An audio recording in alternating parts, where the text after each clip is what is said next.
Good evening, Keeps Up the Cash. Gary B, the Casual Comic Guy here, and joined this evening, as always, on Thursdays, we have Digger Jim flying as my co-pilot. How are you, Jim? Doing better now. I'm here. Right? We're about to have some fun. And our guest of the hour or more, we'll see how it goes, is none other than Dan Can from Out of the Panel Comics. Hey, how we doing? Good. How are you? So Good. You're fresh from the last time you were on the show, you were on the 10-1-1 for the Comics Curing Cancer event. Yes. You and Zoe. Yeah, we actually, that was the highlight of my daughter's year. Just being on there, having fun, hanging out. And she giggled every time one of you guys slipped and swore, which was hilarious. And because she totally hears it at home too, but that was just great. And then she gave away some of her drawings as giveaways, and we did a bunch of stuff that we gave away. She helped me pack it up. But yeah, that was seriously the highlight of her year, doing that. And so much so that we're already looking forward to the next one, and we're already packing up giveaways for that. Nice. Yeah. Well, don't worry, because when we do the next 10-1-1 for Comics Curing Cancer, we'll just make it a theme every year that you guys are the guests for that show. Beautiful. That way we'll keep it consistent and going. So Dan, for those who don't know you and aren't subscribed to your channel or follow you on the social medias, who is Dan Can? What is Out of the Panel Comics? And what kind of content can people expect if they visit you? So I'm a little bit different on every platform, to be quite honest. Out of the Panel Comics is our YouTube channel. Shout out to my buddy Tim Carter, who actually came up with the name for me. And he designed my first logo. He's one of our Rochester guys. I know he'll be checking this out when it goes too. But the YouTube channel is mainly myself and my daughter Zoe just going through unboxings, different comic stuff. I did Battle of the Ballads where we did song rankings for a while. We did movie rankings. It's really more pop culture than it is comics, but mostly comic heavy. I got COVID and then long COVID, so I stopped recording as consistent as we were because I sound like a fat slob when I try to breathe. So we don't have content like we used to, but Zoe is going to be taking over a lot of those. She has, I think our next video is our Robert Bruno unboxing. He's a very talented artist. He just did 2 mystery boxes of his art. We're going to do a unboxing of that, and there better not be a freaking Aaron Rodgers in there. I already told him that. It's become a joke in his group that I'm ending up with this thing. Instagram, we're also Out of the Panel Comics, and on there I do some sales, I do some giveaways. A lot of my posts in there, I mean, they're all comic related, but a lot of them are trying to give shout outs to local comic shops or pressers, or when I get stuff back from CBCS, CGC. I actually just did my first EGS submission today. I'm pretty pumped. I was on the phone with them yesterday. Never heard of them until yesterday, and I called them just to see what they're about. The guy talked to me for 45 minutes. He says everybody shits on them because they're not CBCS or CGC. They have a lot of great stuff to offer. You can pick your own color for label. So I said, you know what? I'll send in a batch. And he said they'd even certify Zoe's signature on her covers. Nice. That she illustrated. And so that's going to be her birthday present. I'm going to surprise her with slabs verifying her signature. Well, I got a Zoe original. I might have to reach out to EGC and get that, EGS, whatever, and get that done. Yeah. So I'll be doing a video of those when I get them back. 14-day turnaround time without paying for it. It's just their turnaround time. I'll be doing a video of those when we get them back, and that'll be up. A lot of my IG is me teasing our YouTube stuff. And then I have a comic book buy-sell trade where Gary, I was setting up my own online store for a while. It was going to go live for a year. And then I stumbled on this group run by a great group of guys, became a moderator in it. And I sell out every single sale in this group. And it's just been awesome. And so I'm going on a year now of just selling in this group for the most part. And when I say sell, I'm not skeevy at all. I start auctions at a penny. I don't look at eBay prices ever. I don't look at eBay last sold. That's just not my game. And I'm a collector just as much as everybody else. And I know what it's like when movie spec comes up and somebody wants $50 for a $5 book. And that's just not me. So I try to get people the books that they want for the price that they can afford. And I also give away a shit ton of books all the time. Yes, you do. I think that's me in a nutshell when it comes to the comic stuff. My goal, nobody's on Gary's level here in terms of, greatness in the community and all that stuff. But I just like to see You're people. way past my level, buddy. What was the Wolverine book that was just going? It was Wolverine and Deadpool. Yeah, 88 is their first Yeah. fight. So everybody, that book went up to like $100 or whatever, and I had a dude trying to get it for his kid. So I started haggling with him and all this stuff. I just sent it to him. It's for your kid. Like, just take it. We all know that book was going back down to a $5 book after the movie comes out. Yeah. I had one on my sale pile, and I said, screw it, just send it to his kid. Who cares, Yeah, but he remembered that. He'll remember that, and then he'll come back and do you right if he's a good dude. Yeah, I know. That's the way I roll. I mean, if somebody does me a solid, I'm gonna remember it, and Well, in most of the books that I've bought off your page that I've gotten for you start out penny auctions, and I'm the type of guy I don't want to do a penny. I'll just throw you a buck. Mm-hmm. Especially since most of the books that I win off you, I'm usually getting them for a buck. I'm such a niche collector. No one's even going on the stuff I want anyway. But come in. Excuse me. Well, that's why it's so easy to make you a box, though, because it's all stuff I can just set aside. Just Gary. Yeah. Yeah, but the thing is, I get books from you that are sometimes $8, $10, $12, $15 books, and I'm getting them for a buck. Yeah. Like, you can't go wrong. You're filling out runs, and everyone's always about, I got to get this key, that key. It's just as valid to need to fill out runs that you're collecting as well. There's a lot of us out there that are run collectors, and that's really something that's good about what you do is for all those run collectors out there, they can complete a run through your page. Yeah. I'm definitely a lot of times, too, I'll put a whole run up starting at a penny. So I'll put it like issue 10 through 25 starts at a penny. All new bags and boards, everything. Just go at it. I'll have to look at that page now a little more deeper now.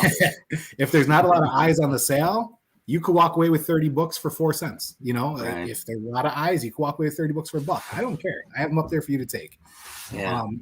That's also my Instagram sales. If you notice, I'll post it and 5 minutes later I mark it sold because I post it for what I think it should sell for, not what eBay says or anything like that. I don't care about that stuff, to be quite honest. I just want somebody to get a good deal and smile. And I try to teach my daughter the same thing. So her lemonade stand doesn't quite compare, we're competitive there, but I try to teach her the same thing. It's about making people happy, not always about looking out for number one. There you go. Now, we're going to take a quick second. We're going to say hello to the chat, and then we're going to continue on the interview. Hello, chat. All right, you're right. No, chat. Oh, chat. So, Les Cruces, how you doing tonight, sir? Chop and Job, good to see you. And, now, I will say, a lot of these folks in the chat, I end up following when I watch your videos. I see them, and I go to their YouTube page, and I click. Cucky, nice to see you, William. Will. Caroline, how you doing this evening? Tony, how are you, sir? Tony will be coming up both on the 1011 and in the hot seat. Nicholas, how you doing tonight, sir? Psychedelic Comics, good to see you. Matthew, nice to see you, sir. Jean Mullo, how are you, buddy? Jean Mullo. I know, I got to get his address. I got some books to send him. Got Durs? Yeah. Oh, collecting with Durs. Good evening, Adam. I just screwed up my screen. There we go. Good evening, sir. So the chat is filling up. And so, Dan, part of what we do on this show is we do a deep dive into the person. The people that are watching get to know you on a bit more personal level. Uh-oh. So I've always known you as a guy that's into comics. But how did your comic journey actually begin? What drew you to the medium, and what's your first memories of comics? To be quite honest, I think Turtles brought me there. Watching them as a kid, watching the cartoon, and I say that because I loved it. I was obsessed with it. But then I was at a garage sale, and there was a Turtles comic book, not the first one, but there's a stack of Turtles comic books, and I was like, "Whoa, I got to have this!" I had the toys, I had the cartoons, whatever little piece I cut out things from, they're on yogurt caps and stuff and keeping all the stuff. Was obsessed. I had the underwear, I was rocking it all. And I had no idea about comics at that time. I was just learning how to read and everything. So I bought it. But in that stack was a Jungle Action 19 and a Jungle Action 21. And believe it or not, it was those books that got me into comics, not the Turtle stack that I had bought. I must have reread I know I grew at 19 to the point where I had to tape it together multiple times. Wow. And I fell in love with the Black Panther character to the point where every garage sale I went to after that, that's all I would look for. And every time I'm in the store, that's all I would look for. And we all know that it wasn't a heavily populated run for many years of Black Panther. Right. Issues, and so it was hard to find those. So that I've always been a collector, and that just kind of got me started on my collecting ways of, I didn't care if it was a run, I didn't care what happened, I just needed to have them. And so I got, the Marvel premieres there, and the presents, and just any Black Panther I could find. So that obsession continues today. I think I'm the only Black Panther subscriber at our LCS, but it just started my passion for it. And it's also what makes it so, like, when I sell and give stuff away, it kind of influences how I do that, because I remember how happy I was just getting those, and I must have spent, I don't know, $1 on the stack of books, and it gave me smiles for years. Right. So I want people to be able to experience that too, like through my sales and my videos and stuff like that. Yeah. Now, go ahead, Jim. No. I was just going to point out, I got this one in a mystery box. I'd never even seen it before. I mean, I just don't, like you said, I didn't even know some of these Black Panther books were around. And they made an animated television series off that. On BET. Yeah, on BET. Yeah. Yep, it was a fun little series. Yeah, it was awesome. And then little motion comics. I downloaded that, so I would always have it, because all the subscriptions, all that stuff, they go away. And so and it had a great song for the intro. Yeah, the art, the graphics were incredible on it too, especially when it came out. Yeah, you also you're a big fan of Kazar, and so you're a Savage Land guy. You like that whole part of the Marvel universe. I am, very much so. Actually, I just finished cataloging the almost short box he sent me home with, the Kazar books. Yeah. I'm ecstatic. I've just the Black Panther, Kazar, Tarzan. That's all my avenue there. I used to collect Conan, and then Gary, moved in on my territory and just took them all. So I wasn't able to with that one. I mean, I don't want to have to go all Wayne Brady on him if he looks at a Conan. It's not a Conan in 100-mile radius of Rochester. It's funny. So, and Dan can attest to this. Our LCS is great. Like, if Chet knows his customers. Yeah.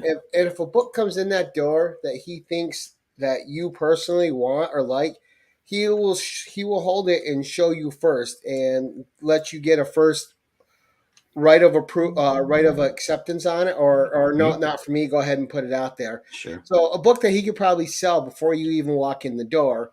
Right. Well, being a good LCS owner and a person that also cares about his customers, he'll hold a book for someone he knows they might want it for their PC. Many a time I've walked in there, and I'm sure Dan has too, where he's like, I put this aside. Is this something you're interested in? I'm like, yep, how much? You're reaching for the wallet already. The nice thing, though, is he'll do that, and then I'll say, how much do you want? He goes, well, it just came in. I don't really know. How about $20? Whatever. Cool. It could be a $60 book. It could be a $5 book. Doesn't matter. Right. Yeah. $20. Yeah. And I've gotten some of the old Marvel Conan graphic novels. How much you want for it, Chet? $5. Okay. $5. You're fine. And it's like a $15, $20 book, My first experience going in there with Zoe, I was looking, Black Panther related. I was looking for Shuri #1. Psychedelic. That. I do have Fantastic 452 coverless. I don't have one with a cover at the moment. I'm getting one this year for sure. So first I went to Rhinos.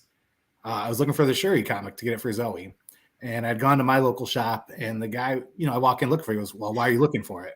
Because I want this comic. And he was such an asshole about it. And so I looked up comic shops, found Rhinos, drove there. Not only did he give it to me, he told me to take 2. And then he gave Zoe, my daughter, a little toy to play with while I looked around the store so that she was occupied. And that's the kind of guy that Chet is. And that's what kept me coming back. And then he found what I was into. And next thing you know, he's got a pull list for me. And then, like Gary, I'm very particular in what I collect, very unique in what I collect. Right, very niche. He just started pulling stuff for me. He sent me pictures. I got this. You want it? You need it? Sure. Best story about it, though, is my Alpha Flight whole run got ruined in water. Bad damage. So I hit him up. I'm like, hey, you got some Alpha Flight. I got to start replacing these. And I knew it was going to get hot because at some point it's going to be spec books and all that. And bought for my PC. He gave me them 20 cents a piece. And wow. Whole run, just 20 cents a piece. So nice. I can talk about the shop all day. I love seeing Gary there, but yeah, right. That's just the kind of energy that we have in our area with a lot of collectors, which is so cool. We're all very like-minded in that sense for the most part. Good. Right, and and pretty much if any of us have something we know somebody else wants, we're just trying to get it into their hands to help them complete whatever they're doing. Yeah, right on. Because I wouldn't, and I can vouch for what you're saying, because I would not have had my Conan the Barbarian collection complete without him. He made it affordable for me to complete that collection. Nice. So it was great. So Turtles inadvertently got you into comics by introducing you to Jungle Action when you saw the Turtles and bought them. Yep. So what did little Dan Can grow up on cartoon-wise? Because I love this question because I want to see how everyone differs from me. Like for me, it was the Hanna-Barbera stuff. It was the 80s cartoons with like Thundar the Barbarian, Dungeons and Dragons, Spider-Man and His Amazing Friends, which created my Firestar love back in the day. What cartoons were you watching that spoke to you? Definitely Turtles. There was Spider-Man, Batman the Animated Series. I think is hands down my favorite animated cartoon ever. What else was I watching? Bobby's World, of course, was great. I'm just trying to remember. Mutant League. Mutant League is what it was. It was these weird mutant type creatures that played sports against each other. I used to watch it before school. Right. And but the weird thing is I was always that was back in the day when like cops were on 24/7. So I was more of a cops watcher than I was cartoon watcher. I just love the theme song and I'd watch it all the time. And I was big into Star Wars, so I would rewatch the Star Wars movies nonstop as a kid. And I was an adult, I kind of hate it. But I yes, don't you know? Don't you know? But yeah, I was big into the Star Wars. But yeah, Turtles, X-Men, Batman, Spider-Man, all those cartoons for sure. And I could rewatch them. So right. So circling back to comics real quick. I'm gonna throw my question out real quick before we get too deep in it, just because I'm curious. I hear you say that you have a specific niche of what you like to collect, and do you have a current pull list? Yes. Okay. With that said, are you a collector or when you get your comics, is it more about the art or the story? That's a good question because that's kind of changed over the last couple of years. Yeah. It used to be a combination of everything, and then Hickman took over X-Men, and I realized that a bad logo is enough to turn me away from a whole series. Yeah. And I gave up on every X title when they switched those logos. Right. I couldn't even look at the covers anymore. So, I heard Marauders was great and everything else. I just couldn't even bring myself to open them with the bad art on the cover. Yeah. But generally, it's the story. Yeah. I mean, I think it's a tough question to answer because I think that most people will say it has to have a great story or it doesn't. It's not worth looking at or reading. And I agree with that. But if I can't look at it while I'm reading, it's not a comic book to me. The art has to keep me involved in it. It has to help tell the story, or it's just a bunch of word bubbles with a really crappy drawing in it. And for me, that's the difference. And I've seen a lot of books lately that you open it up and you're like, wow, this is hard to look at. I wonder, I don't know if I can complete the story, and I don't even get it because it's just too much to look at. I won't spend the money on it. If it's poorly drawn, I'm not going to invest in it. An interesting case is like Berserker. Amazing art. I couldn't tell you what it's about after the first 3 issues, really, but it was like flipping through Keanu Reeves kicking ass. I'm like, all right, cool. I can look at that. 5 minutes to get through, but for the most part, I need a really good story. Like, it's been 3 years now. I've been raving about Eve. It's like just the best thing I've read in years. I love Eve. It's so good. Phenomenal. You and I think, are the only two that get that title from Rhinos too. Yeah. And I've never read it. So I had all my students read it even because it's got such an interesting message in it. And I just love the series so freaking much. And it combines story with art and was just brilliant.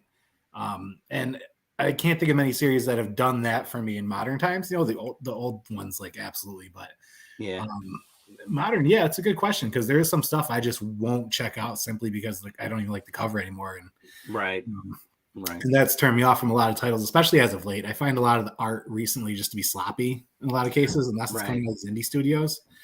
And it just really is a turn off for me. So if I'm not invested visually, I'm not going to be invested to spend time reading. Give it to me on audio at that point. Fair enough. Now, with the older books, Dan, are you like us old guys here where the feel of the newsprint and the smell of the book is part of the experience? Yeah, I don't want these cardstock books. Yeah, absolutely. I want to feel like I need to flip gingerly to make it through this. Right. I also want to see it all creased and beat up when I read it for the 50th time. You know, it's I'm definitely all about that. That's why it's funny when I'm going through. So I'm getting ready for a sale. You know, I put on my grade for each book. And so he's like, yeah, nobody wants that. I'm like, oh, you have no idea how much people want this like VG book. Like they really want it. So it's funny to see her perspective wanting shiny and new and me wanting something well read. Yeah. Yeah. I mean, I think when I actively go out, I you know, if it's brand new, I start to wonder why it's why it looks so new. Here's a book from back in, you know, even 88 or 87, something like that. And you're like, how is it so clean? You know, are you referring to the entire Sword of Adam series? It's absolutely, you know, is it going to be horrible? Am I not going to like this? So I don't know. I would always question that for sure. Yeah, I had now this is a question and I've wanted to ask you this in real life, but for some reason, whenever we get together, we start talking about a million other things, and I never get to ask it. Never. So I do this all the time. Now, my issue with this, Dan, is I don't just do it for one book. So I do it for a lot of different books. Is there a book that every time you see it, you will buy it if you see it in a comic store? Man Thing 1. Man Thing 1? Yes. Nice. Not the original one, the second number one. And it's a great cover. Yeah, and that's what got me into it. But the story is just amazing. And that's one series I collect, and I actually am only like halfway there because since Werewolf by Night, the series came out, the book shot up for no freaking reason. Yeah. And it sucks because Zoe's into it, so she wants to know more about Teddy. And so I just ordered on eBay, unfortunately. The Essentials? Yeah. But it's the Epic, the Epic collection. Yeah, and it was a nice new cover, and I couldn't find it locally, so I just ordered her that on eBay. Which I hate resorting to eBay with a passion, but I just couldn't find it locally. And so I got that coming so she can read it. But yeah, that's one book. I think for a while, Moon Knight #1, I picked up nonstop, and then I just had so many of it, and I don't even like the story or the art. So I stopped with that. And the other books I'll pick up anytime I see them are any that you mention you need.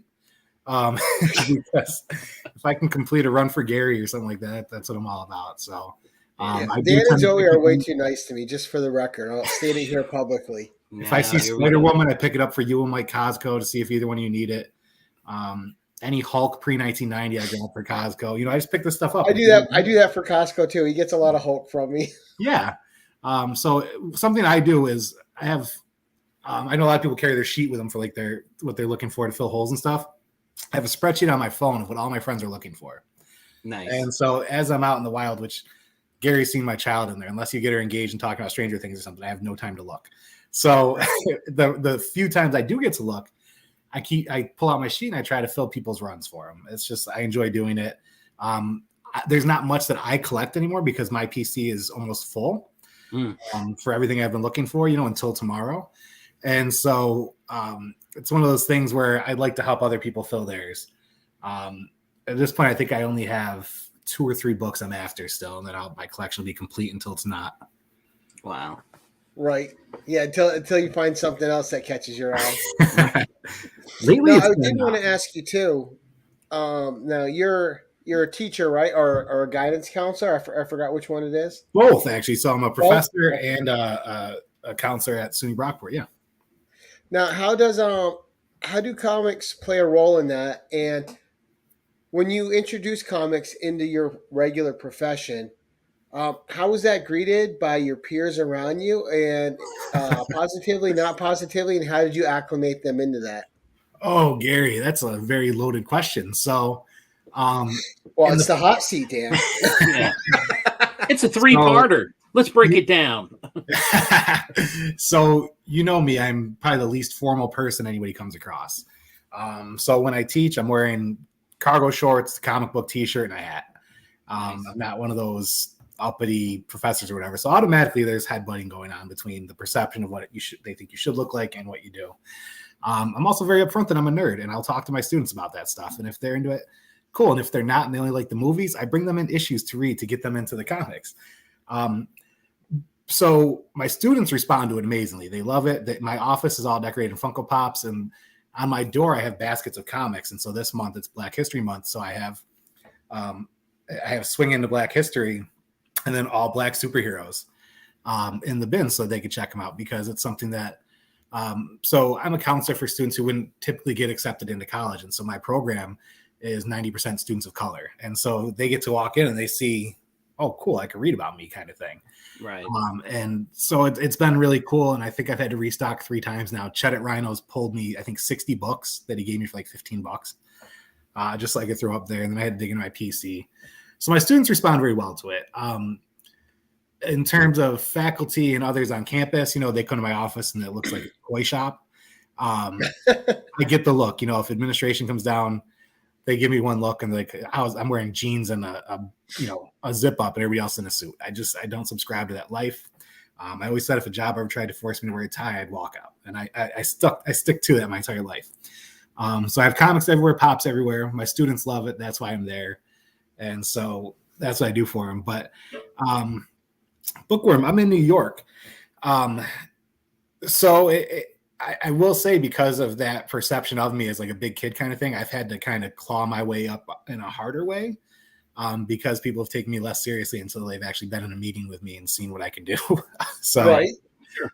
At first glance, it's like, who's this oversized bearded child in this office? Right. But that's also made it comfortable, where we all know people going to counseling is tough, right? It's tough to ask for help.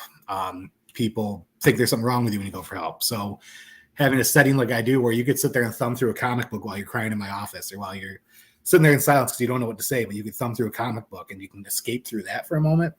It's powerful to watch, and it just reaffirms why I love comics so much, because it is such a great escape for people, even students who've never read them. Right. Right. And who knows, you might be introducing them to a comfort that they didn't have access to before through that medium. You should have heard. So I had one of my students come, he goes, "Whoa, Spawn's black." I'm like, check it out. Here's 10 issues. Go take it. Right. But yeah, it's an awesome connection. I know a lot of people talk like DC and Marvel, like pandering to people and stuff like that. But I look at it as a different avenue for somebody to explore. Do whatever you want. Put it out there. If one person reads it, one person's reading a book, So it's just cool to make that connection. And then I have one student I'd never seen before. He works with another counselor, but he's come back every day now. You got any more books? Do you have more of this series? Where can I get these? And so I gave him a Rhino sticker, and I said, follow this sticker, get there. And so I think Chet might have a new customer, but we might have another lifelong reader now. The student has a lot of problems at home. Says he has no outlets. He escapes. He reads in a corner for a half hour right now. I mean, it doesn't get any better than that. Right. I also know a YouTube channel he could watch. Absolutely. So here's the funny thing is, when anybody walks in my office, Gary's YouTube channel is up, because what I do is I stream it when I'm in the office, like it's my background music. Oh, jeez. So my students have come in, and I'll be out in my office like making copies or something. They sit down and they do end up watching you, and they're like, "Well, what's this about?" I was like, "Oh, thank goodness that guy's ugly and I'm not. I feel better already." Oh, Candace, I'm in a college. I actually went to school originally to be a teacher. I wanted to be a kindergarten teacher, and then I did my placement and realized I hate children, and so I got out of teaching and ended up in college. Right. So you did a unique thing, though. You found a way. You have a couple passions. One, you love your students and you love helping people. Mm-hmm. And I've seen the letters you get from your students that still stay in contact with you because you made a difference in their life. And you have a passion for comics, and you found a way to combine the two, and not only in business, but in personal ways and in ways that help other people deal with what's going on in their life, or lead them to something that they never knew they needed and enjoyed. Yeah. Right. Yeah. Are you talking Pops for Patients? Yeah, we could talk about that too. Let's get into it. I've never heard of that. So something I do that you mentioned there, though, Gary, is I have a few friends who are teachers who work with troubled kids. And so I send them boxes of comics, and they find that comics help to calm the kids, and they work as prizes, as incentives. And so I started sending full runs of books. And so they can, like, each week, hey, you're good, you get the first issue. You're good the second week, you get the second issue. You score this on this test, I'll give you the rest of it. And I love hearing it, man. It's when somebody hits you up like that Dave Chappelle crackhead. You got any more of those books? Right. Because it's going into kids' hands, man. It's such a beautiful thing. See, and that's why I knew you would get the Wayne Brady reference earlier. It's Wayne Brady gonna smack a bitch. Right. But yeah, it's just such a great thing to watch. And it's also, my friends for years have just thought I'm a nerd and never got into it. But then when they had to sit down and all I have for them to look at in my house, I don't have, your tabloids, your magazines. I got comic book stacks on my table. Enjoy, dive in, and so it's just fun. Now, a lot of people that I have on the shows, Dan, they love comics. They're into comics. And then all of a sudden their kids don't like comics at all, so they can't share it with them. You're the opposite. Not only does your kid love comics, she also has gotten into the art side of it too. Yeah. So I don't know if you want to talk about Zoe and Pimp Your Daughter for a second. Because so she has really gravitated towards art her entire life, and in every respect, the bracelet making, the beads and all that stuff. But she can draw like no other, like no 10-year-old I've seen. And so I wish I had her books with me, but I just sent them out to EGS to get graded and certified for her. But she's a big Scotty Young fan, and so she tries to do some stuff like him. But then she started doing her own stuff, her own characters, her own covers, and one I'm going to get tattooed on myself. Oh yeah, that's the which one was that? Captain Marvel. Oh, that's the Captain Marvel she did for you. Yeah, nice. So she's 10 and she's cranking that stuff out. And so people actually started buying covers from her to the point where I had to start getting blank covers from, the comic shop. I can't keep up with it. And it's been pretty fun to watch her do, and she loves it. And she branches out. Gary's always the first one she does one for when she's doing them. But yeah, for the giveaway, who got her covers? I can't remember now. But they were pretty pumped to get them too. So she's just great with that. And she had a lemonade stand over the summer where she was also selling her covers. It's all about it. And she was linked up with another company, right? Yes. Oh, which one was this one? I'm trying to remember now because she's getting contracted to do stuff. Right, because he was sending her the inks or something, and she was doing Scotty, Scotty Young, yes. So they were linking up where they were going to ink one together. And so she did her part, and we sent that over to him too. Wow. So, yeah. So that was pretty cool. That was an awesome interaction. I forgot all about that because I sent it out, like a month ago, maybe. So I hope that, he does his part. It comes to fruition for her, because that would be awesome. But he reached out. I said, he's been my favorite in the game for years, and he never commented on a single thing I posted until I posted one of your covers. So right. props to you. So yeah, so she did her part and sent it to him, and we'll see what happens with it. Awesome. Now, as a father and daughter, do you guys have a favorite superhero movie or TV show that you guys like to watch together? I think our favorite together, I think it was actually Hawkeye. We really liked Miss Marvel together. Actually, no, Werewolf by Night, because she absolutely loved that. Wow. Yeah, so that. But then Stranger Things has kind of been our thing. Yeah. A lot of her friends' parents say they're too young to watch it, but I'm one of those terrible parents where we never did the cartoon thing, the baby voice, the kid music. She grew up listening to Tupac. I never did too. I never understood the baby voice. Yeah, like she grew up with Wu-Tang in the car and violence on TV. So she'll be one of those adults who hums, hip hop while folding the laundry. Hums about murders and right. But so Stranger Things, man, we plow through it, and she gets all the trades. Chet at Rhinos brings in everything Stranger Things for her. I think you and Gary and Zoe talked for a good 45 minutes one day at the shop about it.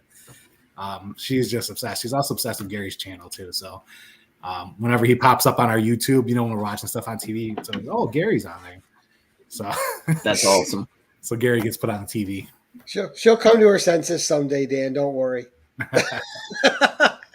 She'll watch some real content. No, I appreciate it. And Zoe is a great little human being. Always has a smile, always friendly, and she just the thing that is great is she has that youthful enthusiasm Right. that you need to have children around to remember what that enthusiasm is about and how you keep things fresh for yourself.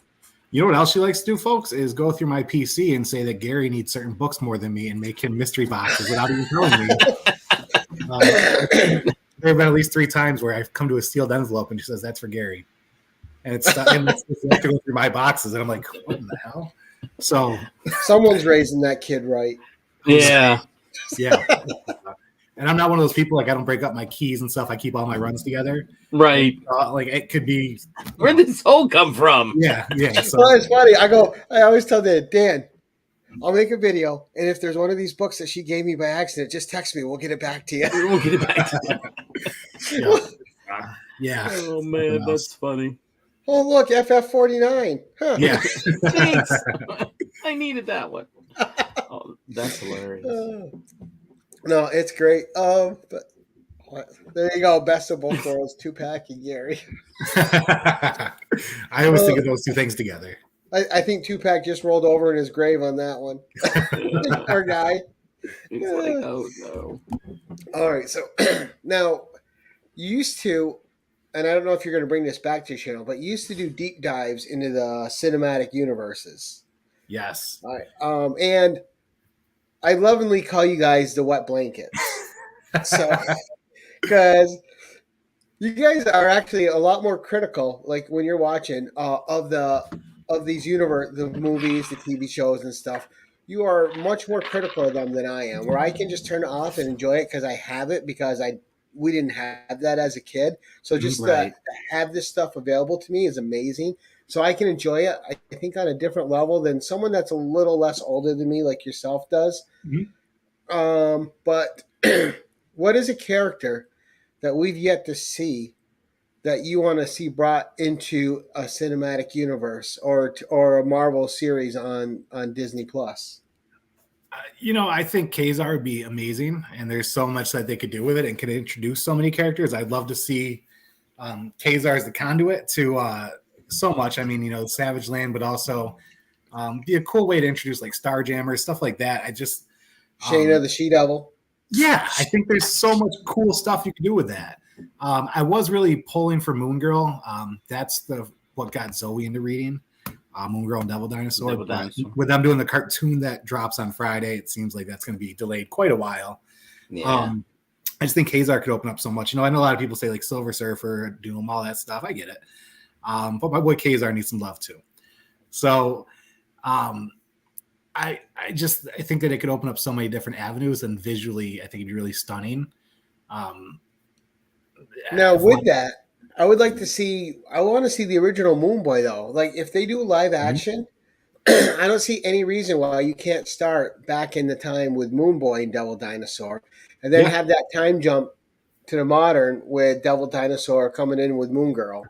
Mm-hmm. I think one of the things they do miss the boat on is paying homage to the history of their characters sometimes, because you only have so much time in a movie, so stuff gets left out. Yeah, and I'm unfortunately one of those guys who like stick to the comics for certain stuff, like origin stories and things like that. But I will say I give them a lot of credit for not sticking to the origins for Black Panther. I don't think we need to see Man-Ape and things like that. I'm happy that they made some changes with that film. But for the most part, I've enjoyed the shows much more than the movies. And I think I don't need 3-hour movies. I don't need a cinematic masterpiece either. Wow. We just thought, Candace, that there's a Moon Boy. Well, there's the original Jack Kirby series was just called Devil Dinosaur. What was it, Dan? 78? I have it over here somewhere. Yes, at least I just sent one out. And it was 9 issues with Devil Dinosaur and Moon Boy that took place back in the prehistoric time of his world. The writing in that series was, I think, phenomenal. It was really good. But the series didn't sell, and it was one they just got all right, we're done with you. And the covers were amazing. Oh yeah, absolutely. I'm a big fan of that one. I should actually show Zoe that one too. I don't know, she's all Man Thing and Swamp Thing right now, so I'll let her stick with the green guys. And that's a pretty affordable Epic collection you get too, because it's one volume. Because it's you know, what's that? Now, circling back to the movies and the shows, I haven't even thought to ask this. Do you even read any DC? Because they've done a big shakeup now, and I'm curious to know if you've watched any of the DC movies and shows and how you feel about what's been announced. So I think their entire universe is pretty trash. I did really like the Wonder Woman movie, the first one. I thought that was excellent. That was really well done. Doom Patrol is one of the best series I've seen based on comic book material, and I hate the comic series. Right. They did a great job with Titans on the TV show. The shakeup's needed. I mean, how many times are they going to give us a new Batman or Superman or Joker? Right. It's needed. I think with James Gunn there, it's a leadership they haven't had in the studio, and he'll make it fun. You know, DC movies aren't just dark, like, you know, brooding, but they're also shot very dark, like you can't see shit. Right. Right. Well, when the Black Adam trailer came out, I'm like, oh, another grayscale DC movie. Yeah. So I think it'll be something different. And so I think I'm probably one of 10 Booster Gold fans. My brother's there. He'll be in that group with you. My brother's I love that huge series. Booster It's Gold such fan. a great series. And I'm excited to see that. But then my friend, you know, Eric, who goes to Rhinos, he's like, what is this trash we're going to get? I'm like, oh, Booster Gold is so freaking good. And Blue Beetle. We're about to see the few series that I read that I'm finding a lot of DC, at least DC Universe people don't like. But the one series that I read Naomi, which season 2 hasn't been as good as season 1 in the books. But I've always found DC to just be too, when I say out there, like I can't connect to it. To a lot of the characters, they're just not for me. Early Wonder Woman's really good, but it's hard to get your hands on. Batman is just such a joke to me in so many of the comics. And at one point, what was there, 5 series of Batman running between like late 80s, early 90s, and they're all different titles. Right. Well, that hasn't changed. I mean, the one thing that DC does is they say, okay, if we put enough Batman, Superman out there, we'll make our money, you know. And what they do is they run that series because they know it'll sell. It's the most recognized characters in their in their whole universe. So they'll do that, and then they'll put a six series, you know, mini arc with, you know, Aquaman, or they'll throw in, you know, Green Arrow. Here, we're going to do this Green Arrow Black Canary series for you just to tease you. And it drives me nuts because I enjoyed the Green Lantern, Green Arrow series back in the day. And Green Arrow has had some great stuff over the years, but nobody knows it because he doesn't last. I mean, they don't have 50 books of him up there. So, but I was just curious from a movie perspective because I agree. James Gunn is he's going to do his own thing. I mean, he did it with Peacemaker. Yes. And, you know, I mean, let's call it. Was great too. Peacemaker was amazing. It was so different from anything else we'd seen. And I just have a feeling you're going to see that, especially, you know, with Waller. Yep. I mean, it's Amanda Waller. She is like the female Lex Luthor in a way. You know, she doesn't take crap. And I think, you know, he'll infuse, you know, a few Peacemaker people in there for sure. But yeah, I think it's going to be. I think you're going to see something different. People are going to be like, "Wow, this is." Well, if nothing, change. It'll have one general direction, which it's lacked. Right. Yeah. Well, exactly. You know, the funny thing too is. So I love Suicide Squad, and I remember not the garbage one that Jared Leto in it, but the gun one. But I remember when Guardians was coming out, and people were like, "What the hell is this? I don't want this trash. You know, I want Captain America, Iron Man." And Guardians came out, and it was the most well-received movie since Iron Man 1.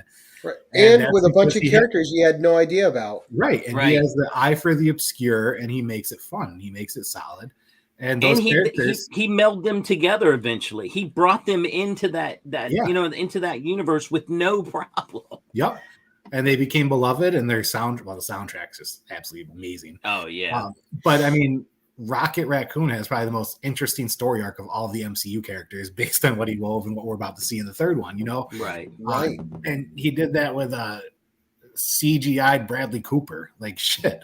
So if he can do that, imagine what he can do as a head of a studio. I mean, it's going to be great. And he puts the strong actors where they need to be, and that's not always in the forefront. Sometimes that's carrying the load in other ways. Sure. So I'm actually really excited for it.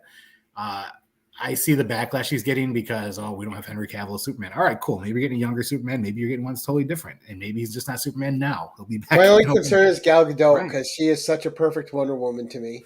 She is. I think her and Patty Jenkins are kind of connected at the hip, though. So it seems like if one's not on the project, then is the other one going to do it kind of thing. I agreed with his assessment, though, that the second Wonder Woman movie just really didn't connect in a way like the first one did. Right. I still haven't finished it. I got about 60% through and just turned it off. I couldn't watch any more of it. It was and this next thing isn't even going to be about Wonder Woman.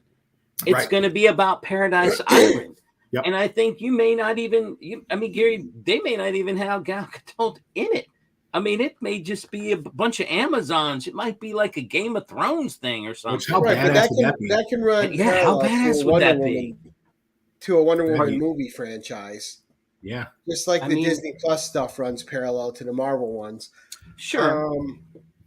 And I'm excited for that because you can get great things like with Ares, the God of War battling the Amazons and stuff, which you had in the comics. Yes. You could do great things with that. Look at all the doors he can open with Swamp Thing. I mean, that it's going to be so freaking cool. I'm pumped for it all, to be quite honest. And it's funny because, yes, Gary, I am a wet blanket with the movies, but I'm also somebody who's been shitting on DC, I think, since I was shitting in my diapers.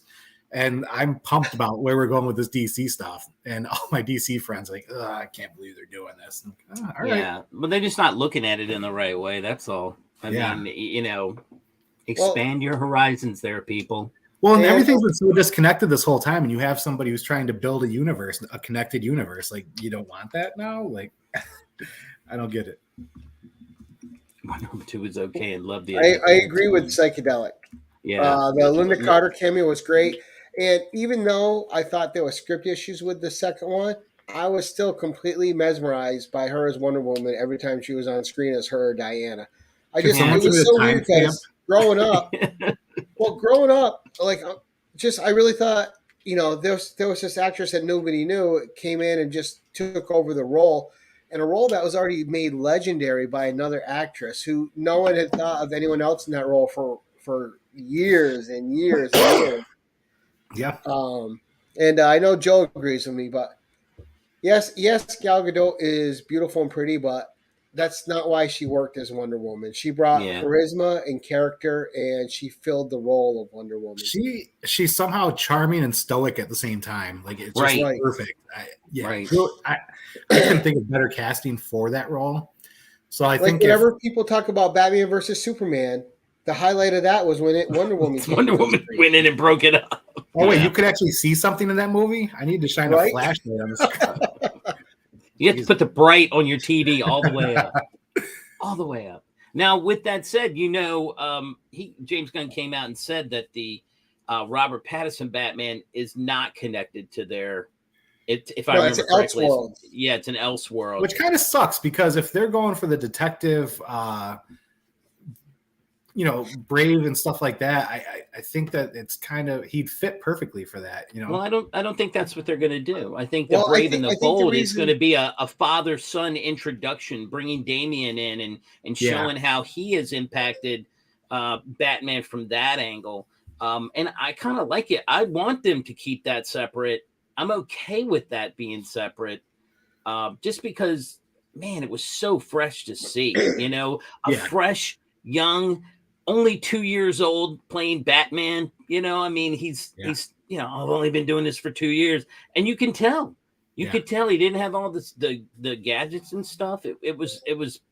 I thought it was a breath of fresh air myself, but I think too, Dan, with Jim's point. But I think it's him becoming the detective, right? Young. Yeah. I think once you get it in the regular DCU that James Gunn is going to do, he's going to be a seasoned detective at that point. Right. It's going the other direction where he'll be teaching Damian the ropes. So. I was a big fan of the Batman. Honestly, I know it got a lot of hate. I wish it was about a half hour shorter and way brighter again, but I was a big fan of the movie, to be honest. And I saw it with my buddy Eric, who's all things Batman. He absolutely hated the movie, and I was like, "This is how Batman should be. This is how he should be." I don't understand. I mean, I went with a friend of mine. It was that loves Batman, and he loved it. He said, "This is great." And I looked at him and I said, he didn't win. Who cares? Did you see how he was rescuing the people? Yeah. I was like, okay, just wanted you to know he didn't win. He's just to poke fun at him. But I liked it. I really did. Now, there was two things. We talked about Turtles and Batman, but when you bring up those franchises that are so iconic, one, we never got to find out who is your favorite turtle. Oh, yeah. I'm a Casey Jones guy.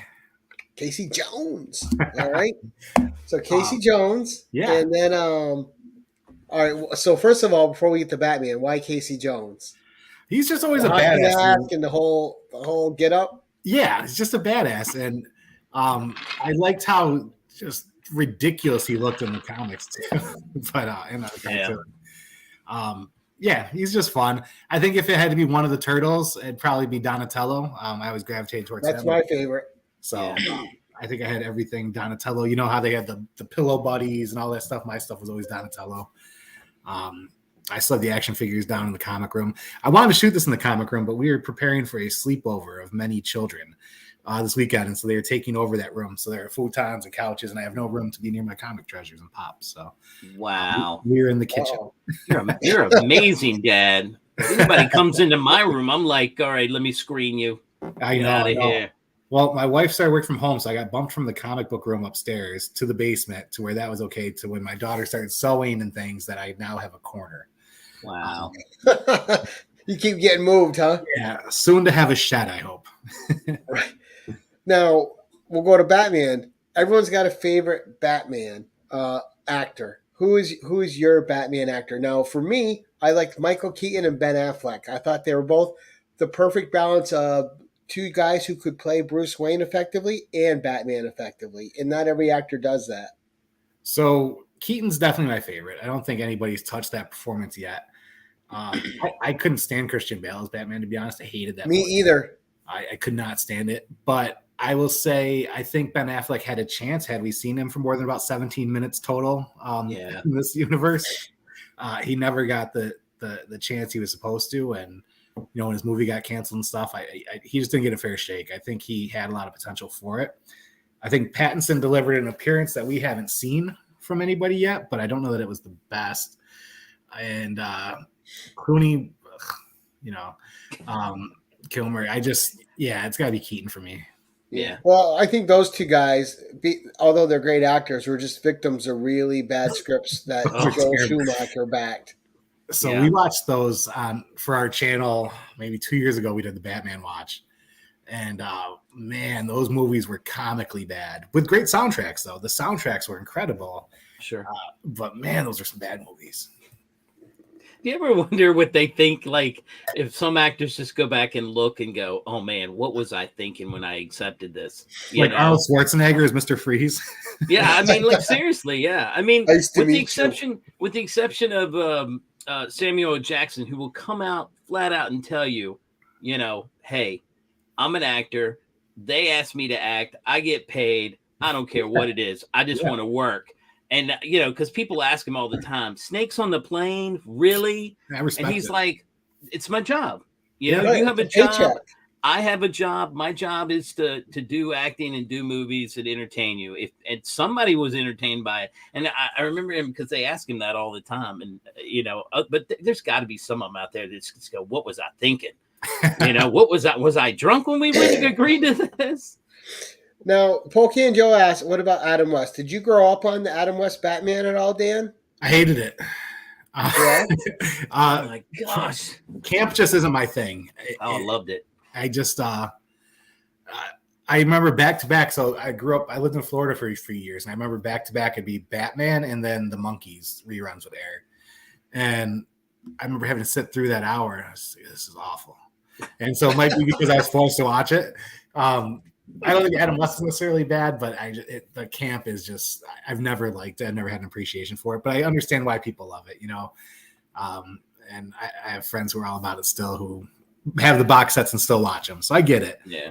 Just wasn't my thing. It's if you're a kid though, and you're seeing Adam West pull out his batarang and throw it and everything. I remember me and my brother both would sit there and try to, how can we go, let's go find stuff in the shed, see if we can make a batarang. For sure we can, so. And so for me, it was tough. So when I was growing up, I had the grittiness of Turtles and stuff. So I didn't, that stuff was just right. Not. The first Turtles was an adult book. Yeah.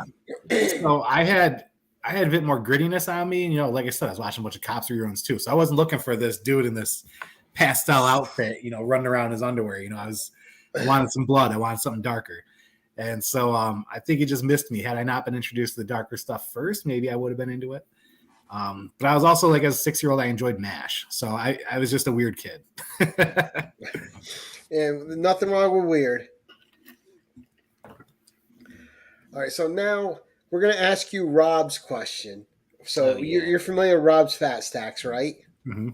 And also I want to tell you should go check out his channel because he had an interview with the EGS guy it was an hour 15 minutes. Oh, did he really? Yeah. So a lot of great information there. But Rob always likes to ask that, say DC and Marvel come to you and you can choose one character from either company to fix because that character is now broken. What character are you going to fix and what is it about that character you're going to change? So something happens to them that needs fixing, or they've not in a good place. Like you think the character isn't being utilized well. Right. They're going to let you resurrect a run. Like Chip Zdarsky when he came in and redid Daredevil. Yes. Yes. Shit, I would say the current run of Black Panther. It's terrible. Okay. I think for any character, it'd have to be that character because I just find him to be the most fascinating and my favorite. Right. And I think that Wakanda is very integral in all of Marvel, to be honest. But I would actually, if you look at all these crossovers and everything else, Black Panther's rarely there. So I think that'd be my guy. Now, if you're talking DC, I would go and just axe all but one Superman title and all but one Batman title, and that should just course correct itself, which is important for fans. But I just got to go with T'Challa. Okay. Nice. Okay. Yeah, I mean, it's a good question because everybody has a different run. Actually, I would I would resurrect Static in the right way. There you go. Definitely didn't get the love he deserved. Right now, you mentioned Eve earlier. Yep. And you're mainly a Marvel collector, but are there any other indie titles that you're really enjoying right now that really capture your imagination? Yeah. What was it? You and Zoe really like Twig, right? Twig is incredible. Sweet Paprika was a fun read. I enjoyed that one quite a bit. And then New Masters was very interesting as well. What was the other one? Blood. What was it? Dark Blood and Black Cotton. I also really enjoyed. Berserker, like I said, I do it for the pictures. I was liking Department of Truth, and then just kind of it just lost its way for you. Yeah, it lost its luster for me. But to be quite honest, if I see a 4 or 6 issue series coming from Boom, I'm going to pick it up every time. I think Boom's been churning out a lot of great stuff. Yeah, and so I always gravitate towards that. Image, it's just a lot of retold stories, I think, in a lot of ways. The Me You Love in the Dark, man, that was a great series from Scotty there. So I really enjoyed that as well. But yeah, and I think I talked about it on the other show. Eve is the book that's my pedestal at this point for modern comics. Now I may have to go and find that on trade or something because you're the third person that said that was really good. And I didn't pick it up. I just, there's only so much you can get and I'm trying this year, I'm, just keep that pull to a certain number of books so that it doesn't go crazy, but I'll have to check that out. And also they're on Eve, Children of the Moon. So it's a follow-up to the original series too. So that's out right now. I think we're on issue 4. We got one more to go. Yep. But it's The thing I like about the series that have a start and end in mind of like 4 to 5 issues, 6 issues, there's no time wasted. Right, it's a tight narrative. Right, they have to get to the point, yeah. And Eve is a very wide sweeping story that tells a lot. And what was it, 6 issues, Gary? 8 issues? Eve was 5, I thought. 5 issues, yeah. Yes, and this one's 5 because I'm waiting for the last issue so I can sit down and read like I did the first Eve, read it in one shot. And it's riveting. I had my students read the trade. I ordered a trade for all my freshmen to read it because it goes into a lot, but it's also about, decision making and, being independent, doing the right thing, making the right choices. In 5 issues, I mean, it can transform your thinking about quite a few things. It's brilliant. It's just best series I've read in years. And the main character, Eve, she's just so enthralling. She's such a great character. Yeah, the new volume of Eve, I'm going to be honest, I stopped at issue 2 because I realized I want to watch or read it all at once. Mm-hmm. So I haven't gotten there yet. I'm going to pick them all up and then I'm going to sit down and read them because where I started going in issue 2, I'm like, I need to see more, but I need to see it all at once. Sure. Right. And I also find too that I get better enjoyment out of those 5 and 6 issue miniseries if I sit down and read them all at once. Oh yeah. Because especially when it's an independent, like they just did this with Giga. I was loving Giga, and then it took a year for the last issue to come out. I was like, now I got to go back and reread it all. What's getting really annoying is, Netflix and Amazon are optioning a lot of these smaller indie series, for shows. And so, like, I was a completionist with Eve. I wanted every cover and stuff like that.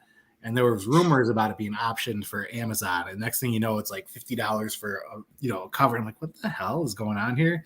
Right. Because for a while, I think Gary and I were the only ones buying this damn book. Right. Right. There's one of the ways that you and I connected. I was like, oh, you read Eve too? Wasn't it really good? Yeah. Yeah. Man. Yeah, there's Joe. I do the same. Only way to yes.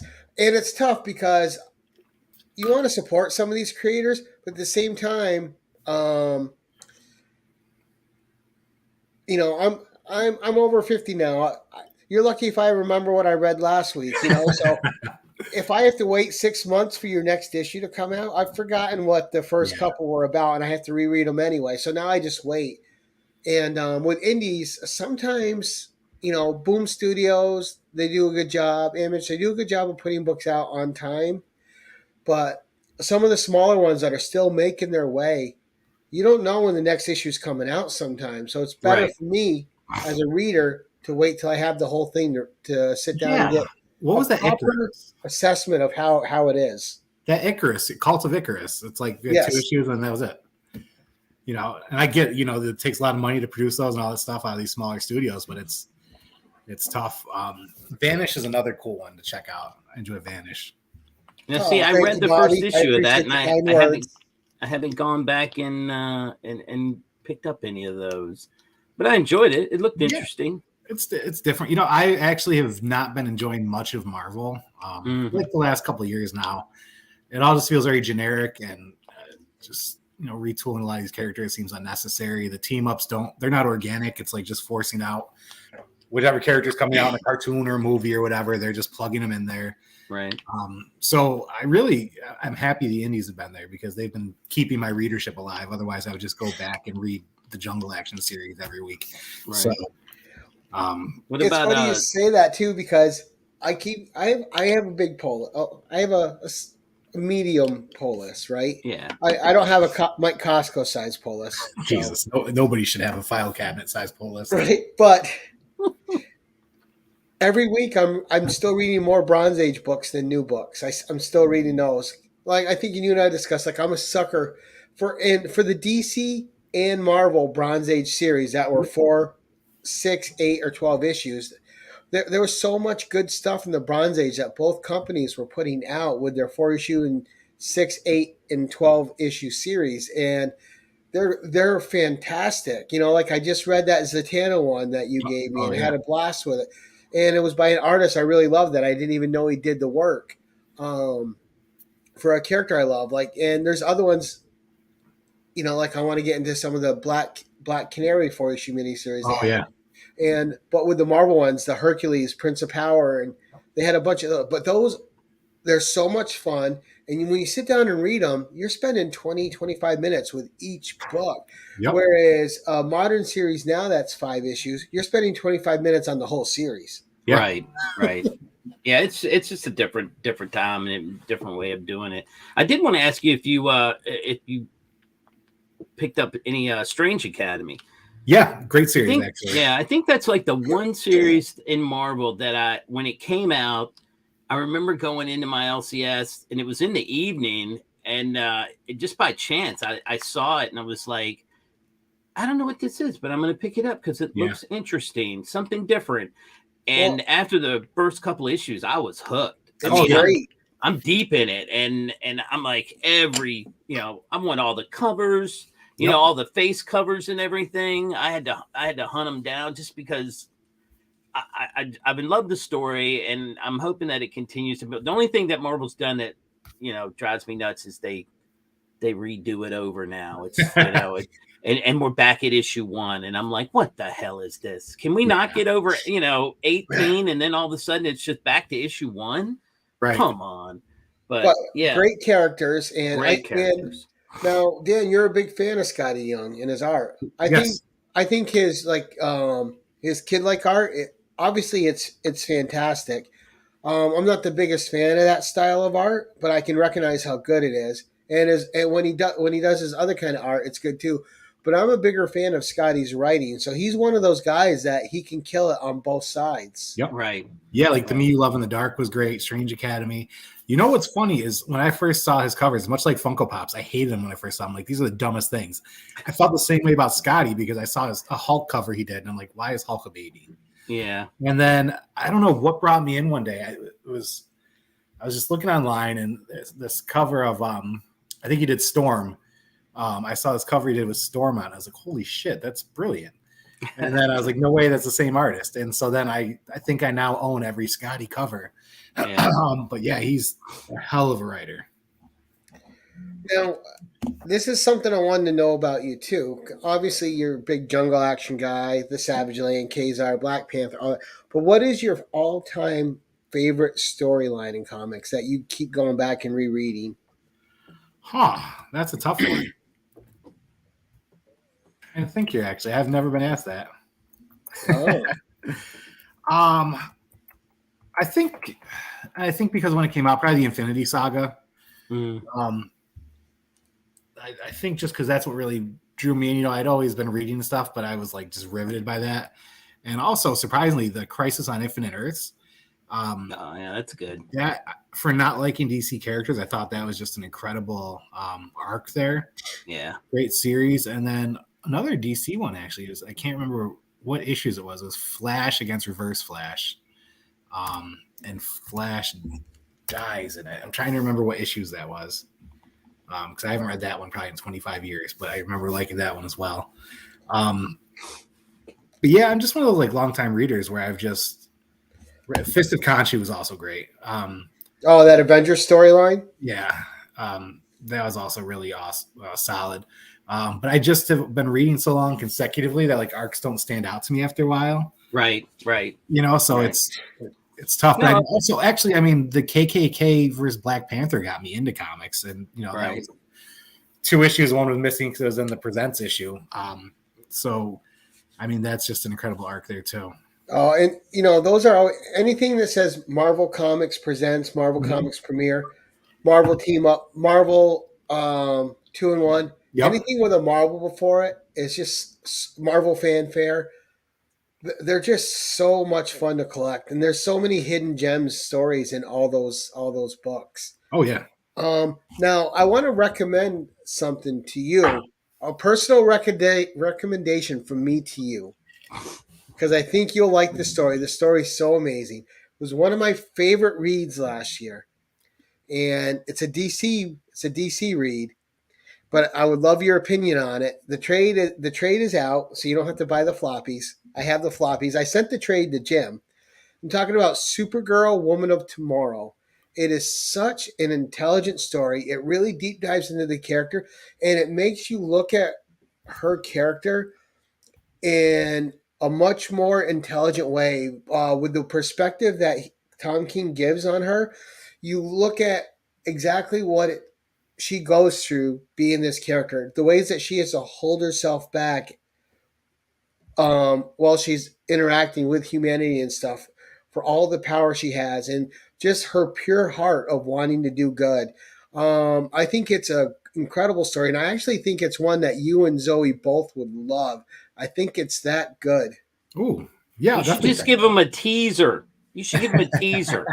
Can I give him just like a little teaser? Go ahead. So like just the opening alone, the first few, openings, she's on a planet that she purposely doesn't have her powers just so she can, have a drink and feel normal. And feel normal, and it's just, you're like, wait a minute, and knowing that, like,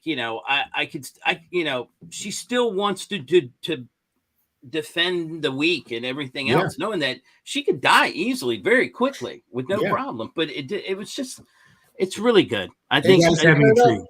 You guys have me she's intrigued. paired up with this young woman who's, and when they pair a hero up with a child in stories, sometimes it comes across very poorly. Yes. This one, her art, the child's art, is one of the main focuses of the story, and it runs along the Superwoman narrative expertly. It's so good. Like, this character's aging and learning from her as she's with her, and she's still learning from this character more about who she wants to be as the hero she is.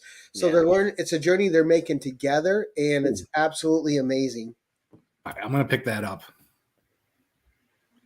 And then if you don't like it, you can throw it at me. But I don't see how you, of all people, would not love this story. Yeah. And it's colorful. It's colorful too. I mean, the art in it is very colorful. It'll keep Zoe's attention as well. Yeah, no, that sounds awesome. So, and it's one of those things we were talking about it earlier, where the art fits the story. The art is its own thing, but the art enhances this particular story so well that they just coexist expertly together. Nice. Right. Now, I don't know. Do you I'm personally not a deep wrestling fan. Like, I'm so old that the only wrestling I remember was back in the early days, in the 70s and so forth. But if you like wrestling, you should consider Do a Power Bomb by Daniel Warren Johnson. I have that. I did pick that up. I just haven't gotten around to reading it. I still think, for me, Murder Falcon that he did was better, but this was pretty good. I have so I do sales twice a week, which is typically like a 4-day process. So it's taking a ton of time. So I have a whole box of stuff I need to read. Yeah. And I keep saying when I take vacation, I'm going to read. And it never happens. So I think this year on spring break, I'm going to fully. You gotta force yourself, bro. You gotta force yourself. I've been so apathetic towards a lot of the titles and stuff where I keep picking them up and I just, find it hard. But so that's why I'm going to set aside a big stack and check them out. But now I got to check out this trade that you guys just talked about. So I'm going to put my books aside a little longer. Well, that's nice. When you do read it, we could probably do a breakdown of it on your channel. Yeah. So we're going to do final questions here. We've been going for an hour and 15. So, Jim, I don't know if you have a final question. I'll throw it to you first. I know I got mine. Is Zoe still doing commission work? Like, if we wanted to get one, I feel like I need to get involved in here. I got FOMO now. I got Zoe FOMO. I got to get me a cover, or I'm going to be left out. Yeah, you let her know your character, and she definitely makes it happen. Okay, good to know. I'll DM you on IG or something if I figure out which one I want. All right, now my final question is a nice, simple one. I always love knowing this about people because it speaks to people's lighter side, right? I want to know what your guilty pleasure read is, what your guilty pleasure movie or TV show is, and your guilty pleasure song. Oh my! Now you may not, where you're not exactly rocking out to any of this in public because sometimes it embarrasses you, but you love it unconditionally, no matter, and you're always engaged in it. So my secret passion song is "It's All Coming Back to Me Now" by Celine Dion. Okay. Okay. That jam. It moves you right on. Now I can hear it. Yeah, I can too. Guilty pleasure show would be Virgin River, actually on Netflix. I got hooked. I was making fun of it, and then I never heard of it. It's soap opera-ish, but man, I got hooked. Virgin River? Yeah. I'm gonna have to check it out. Well, my friend watched it, and she had it on one day when I was over, and it's not typically something I'd like sit and watch. And then I was like, oh man, I'm hooked now. I got to see what happens here. It's murder, mystery, sex, drugs, and over the top acting. It's everything. Okay. Guilty pleasure read is Bon Appetit magazine. What? Bon a foodie magazine. He's a foodie. Big time. There's nothing wrong with that either, man. These aren't bad. I'm trying to think. So Guilty pleasure. Yeah, I don't know. There's stuff that most people nobody knows those things about me. Well, Celine, they do. I'm a big Celine guy. But yeah. That's awesome. Did you say guilty pleasure movie too? Again? What's that? What was the read again? Because both times you broke up on me over on Bon Appetit. Oh, okay. Bon Appetit. All right. Yeah. Did you say not movie familiar too? with that either? It's a food magazine, Gary. He's a foodie. I think my guilty pleasure movie is Earth Girls Are Easy. Oh gosh. All right. Never mind. You don't need to tell anybody that one out loud. Old Jeff Goldblum. Yep. Oh my gosh. I will watch that to death. Oh, love it. Great stuff. All right, so we're going to go around the horn here. Jim, what's coming up for you, sir? I have what do I have coming up? I bought recently. I'm trying something different. I'm a big soccer fan, and I bought these this pack of soccer cards where I'm hoping to get some of the guys that I like. So I'll be either doing a short or doing a little sort of like unboxing of that. And then tomorrow, if I can, I've got a slab, and I didn't know this, but when you buy a slab, for all you people out there, when you buy a slab off of Short Boxed, be prepared to have somebody at home to sign for it. Because if not, you have to go to the post office. And I did not know that. And they came today and left me a nice note saying, hey, if you want it, you have to come to the post office. So I'm going to run and do that in the morning or at some point. And then I'm doing an exploratory. I'm going to try to shoot some footage. I'm exploring in the woods to look for a specific natural spring that used to be in this area where I hopefully will find. I'll take my detector out and find some cool stuff because I'm figuring people might have picnicked in that area. In the early, I found some photos online of the early 1800s where in this area where people were over there. So I'm hoping maybe to find something cool. We'll see. It's supposed to be warm, so that's what's coming up. And eventually I'll publish it all out on the video, but it'll be a few minutes. But that's it.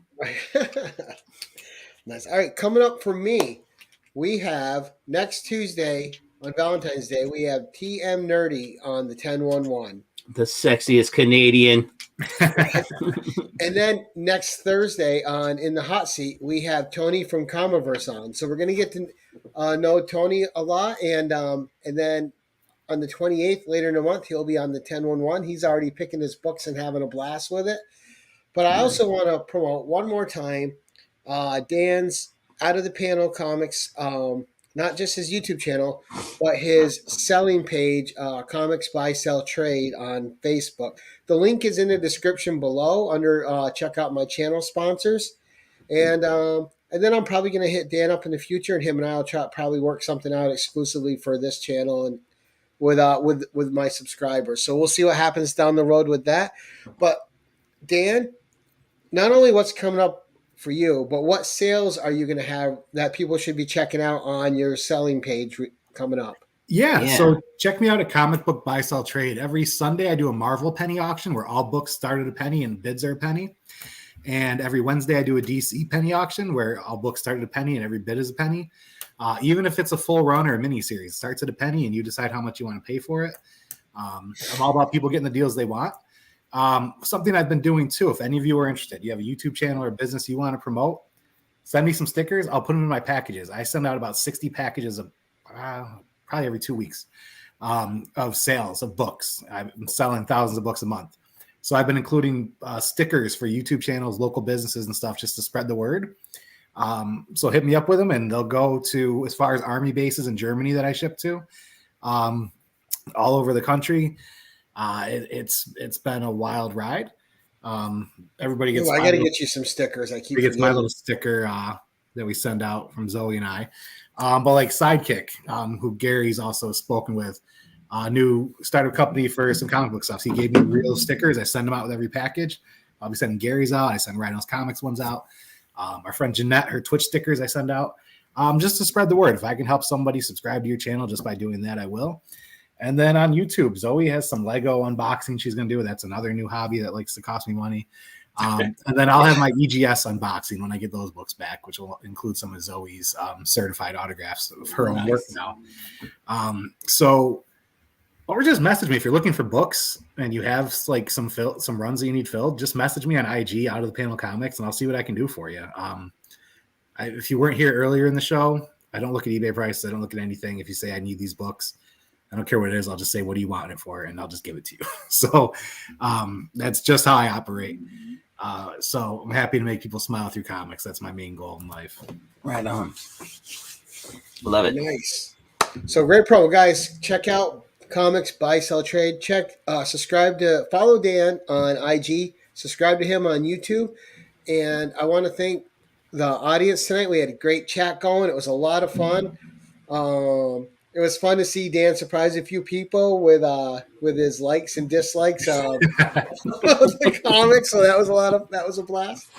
I want to thank Digger Jim as always for being my co-pilot. Yes, sir. All right. Him and I will do a sexy Top Gun volleyball scene one day together. We'll get it made. Amazing. Oh my gosh. Really, people can bleach their eyes after. But Dan, thank you for coming on and being a guest. I appreciate it. But guys, it was a lot of fun. Thank you so much. And if you guys are catching this on a rewind, thank you as always. And until next time, keep it casual.